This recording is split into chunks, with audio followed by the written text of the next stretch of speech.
Hanya beberapa hari sebelumnya, Timur Tengah masih terlihat berada di jalur menuju perang yang lebih besar. Lalu, sesuatu yang tidak banyak diperkirakan terjadi. Di saat banyak pihak bersiap menghadapi babak konflik berikutnya, Washington justru membuka jalan menuju kemungkinan kesepakatan dengan Iran. Kabar itu mengejutkan banyak pengamat, tetapi yang paling menarik perhatian adalah laporan bahwa Perdana Menteri Israel Benjamin Netanyahu tidak mengantisipasi perubahan arah tersebut. Bagi Israel, Iran selama bertahun-tahun dipandang sebagai ancaman utama yang harus ditekan. Karena itu, ketika Amerika Serikat mulai berbicara tentang kesepakatan dan bukan serangan, muncul pertanyaan yang jauh lebih besar daripada sekadar diplomasi. Apakah Timur Tengah benar-benar sedang mendekati perdamaian? Atau ini hanya jeda singkat sebelum konflik yang lebih besar kembali meledak?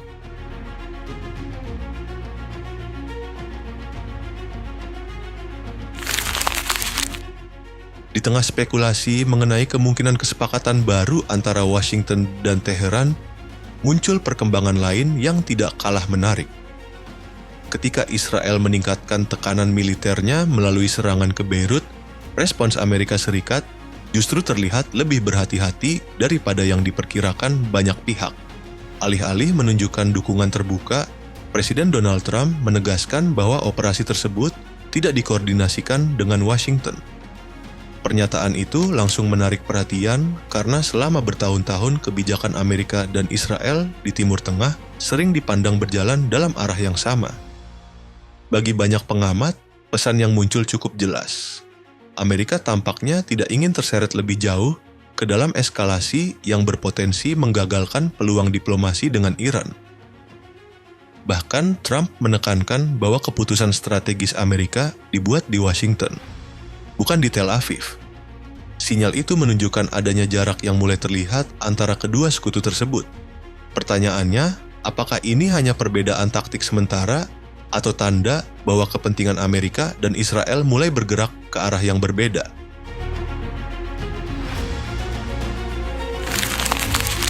Namun, upaya Amerika menjaga jarak tidak serta-merta meredakan situasi.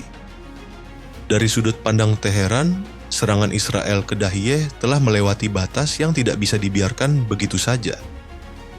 Iran menyatakan tindakannya sebagai bentuk pembelaan diri yang sah berdasarkan Pasal 50 1 Piagam PBB. Sekaligus menegaskan bahwa gencatan senjata 8 April seharusnya berlaku untuk seluruh front, termasuk Lebanon. Atas dasar itu, Korps Garda Revolusi Iran mengumumkan Operasi True Promise 5. Sasaran utamanya adalah pangkalan udara Ramat David di Israel Utara, yang oleh Teheran disebut sebagai salah satu pusat penting operasi militer Israel ke Lebanon Selatan.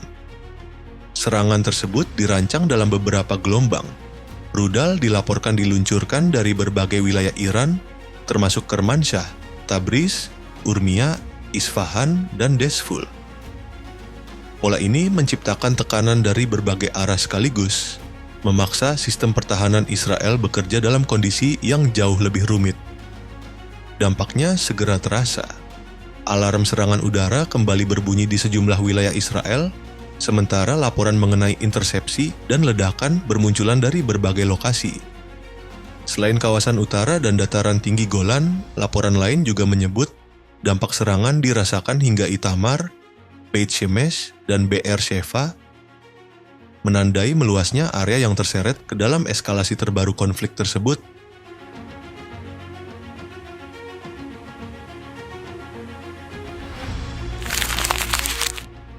Namun tekanan terhadap Israel tidak datang dari Iran saja.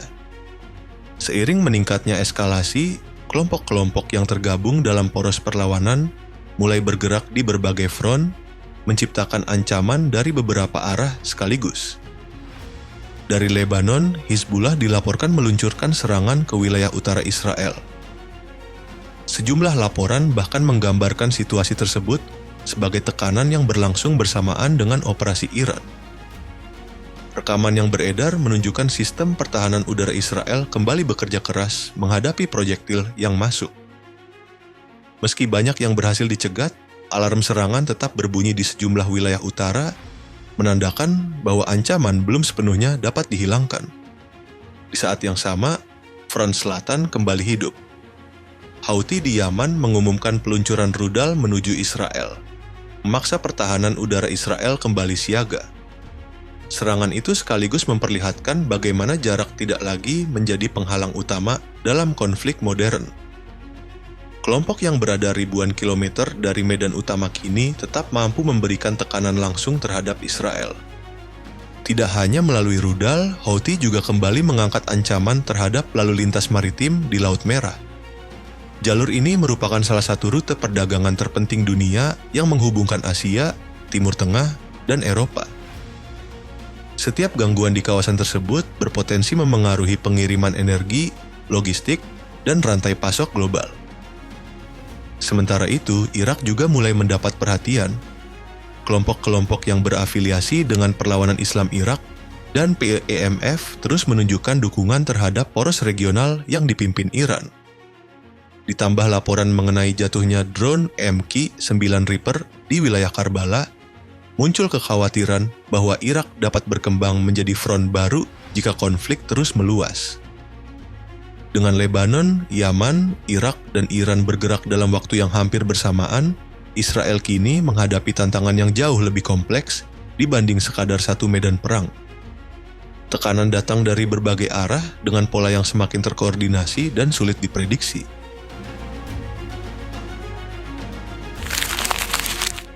Ketika tekanan dari Iran dan poros perlawanan terus meningkat, Israel mulai mengalihkan responsnya ke wilayah Iran secara langsung. Alih-alih hanya memperkuat pertahanan, Tel Aviv memilih menunjukkan bahwa mereka masih memiliki kemampuan menjangkau sasaran jauh di dalam negeri lawan. Sejumlah laporan menyebut, Angkatan Udara Israel melancarkan serangan terhadap beberapa lokasi strategis, termasuk di Isfahan, Kermanshah, dan kawasan sekitar Bandara Internasional Mehrabad di Teheran. Namun menariknya, sebelum gelombang serangan itu terjadi, Iran dilaporkan telah memindahkan sebagian pesawat sipil dari ibu kota ke bandara-bandara lain. Langkah tersebut diduga sebagai tindakan antisipasi untuk mengurangi risiko kerusakan terhadap armada penerbangan sipil dan menjaga aktivitas udara tetap berjalan jika fasilitas utama menjadi sasaran. Di Provinsi Isfahan, perhatian tertuju ke Najafabad. Rekaman yang beredar memperlihatkan kepulan asap dari sebuah fasilitas yang dalam beberapa laporan dikaitkan dengan aktivitas produksi drone.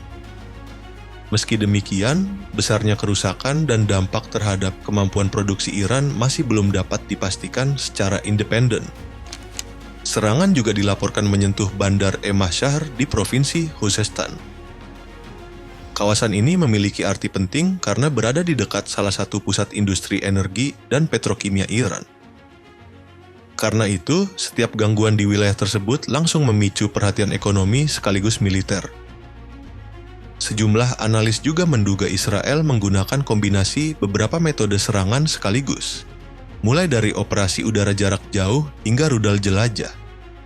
Bahkan muncul klaim bahwa sebagian rudal diluncurkan dari platform laut di kawasan Mediterania. Jika benar demikian, konflik ini tidak lagi terbatas pada pertukaran serangan lintas perbatasan, melainkan telah berkembang menjadi operasi multidomain dengan jangkauan yang semakin luas dan kompleks.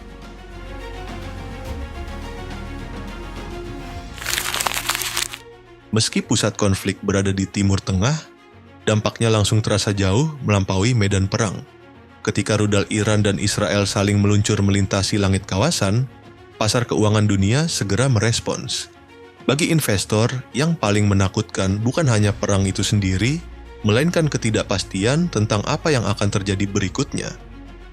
Bursa saham di Asia, Eropa, hingga Amerika bergerak lebih hati-hati. Harga energi menjadi perhatian utama karena setiap eskalasi di Timur Tengah selalu memunculkan kekhawatiran terhadap pasokan minyak dan gas dunia. Dalam situasi seperti ini, satu serangan baru atau satu ancaman balasan saja bisa mengubah sentimen pasar hanya dalam hitungan jam. Dampaknya juga menjalar ke sektor penerbangan. Sejumlah negara mulai memperketat ruang udara mereka, sementara maskapai internasional terpaksa mengalihkan rute untuk menghindari area konflik. Akibatnya, waktu tempuh bertambah, konsumsi bahan bakar meningkat, dan biaya operasional ikut membengkak. Bagi negara-negara di Asia Tenggara, termasuk Indonesia, efeknya berpotensi muncul dalam bentuk yang lebih dekat dengan kehidupan sehari-hari. Kenaikan biaya energi dan logistik dapat merembet ke berbagai sektor, mulai dari transportasi, industri, hingga kebutuhan pokok. Jika berlangsung lama, tekanan itu pada akhirnya bisa dirasakan langsung oleh masyarakat. Menariknya, di tengah meningkatnya kekhawatiran global, media Iran melaporkan bahwa fase terbaru operasi militer telah dihentikan sementara. Teheran mengklaim telah memberikan respons yang cukup terhadap Israel, meski pada saat yang sama tetap memperingatkan bahwa setiap serangan baru akan dibalas dengan kekuatan yang lebih besar. Disinilah situasi menjadi rumit. Secara resmi, jalur diplomasi masih terbuka dan gencatan senjata belum sepenuhnya runtuh. Namun di lapangan, seluruh pihak tetap bersiap menghadapi kemungkinan terburuk. Rudal masih berada di peluncurnya, pasukan masih dalam status siaga, dan ancaman terus dipertukarkan dari hari ke hari. Karena itu, pertanyaan terbesar saat ini bukan siapa yang menang atau kalah. Pertanyaannya adalah apakah dunia sedang menyaksikan akhir dari sebuah eskalasi, atau justru awal dari krisis yang jauh lebih besar dan lebih berbahaya bagi kawasan maupun ekonomi global.